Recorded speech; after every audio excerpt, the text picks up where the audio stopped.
எல்லாருக்கும் வணக்கம். அதிகாலை அலாரம். மார்னிங் நம்ம வைக்கிற ஃபர்ஸ்ட் அலாரம்.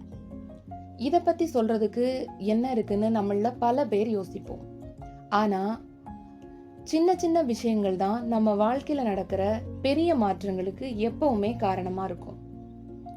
நாம வைக்கிற அலாரத்துக்கு நாம என்னைக்காவது ரெஸ்பாண்ட் பண்ணியிருக்கோமான்னு கேட்டா கண்டிப்பா இல்லைன்னு தான் சொல்லணும். நீ என்ன சொல்றது, நான் என்ன கேட்கறதுன்னு காலையிலேயே அதை கட் பண்ணி வச்சுட்டு மறுபடியும் நாம தூங்க ஆரம்பிச்சிடுவோம்.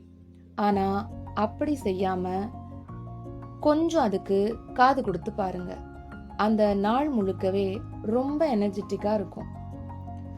அதிகாலை நீ நினைத்த நேரத்தில் எழுந்து விட்டாலே தோல்விகள் உன்னை விட்டு ஒதுங்கி கொள்ளும்னு ஏபிஜே அப்துல் கலாம் அவர்கள் சொல்லியிருக்காங்க. இளைய தலைமுறையை கனவு காணுங்கன்னு சொன்னவர் அந்த கனவை நினைவாக்கிக்க காலையில எழுவது எவ்வளவு அவசியம்னு இந்த வரிகள் மூலமா வலியுறுத்தி இருக்காரு. நாட்டுக்கு நாடு இங்கு நேரம் மாறுபடுமே தவிர நம்ம எல்லார் கையிலையும் தரப்பட்டிருக்கிறது ஒரே 24 மணி நேரம் தான். அதை நாம எப்படி கையாளுறோம் அப்படிங்கறத தீர்மானிக்கிறது இந்த மார்னிங் அலாரம் தான். மாற்றம் ஒன்றே மாறாதது. அதனால அந்த மாற்றத்தை இப்படி சின்ன சின்ன விஷயங்களை மாத்திக்கிறது மூலமா மாத்த முடியும்னா மாத்திக்கலாமே.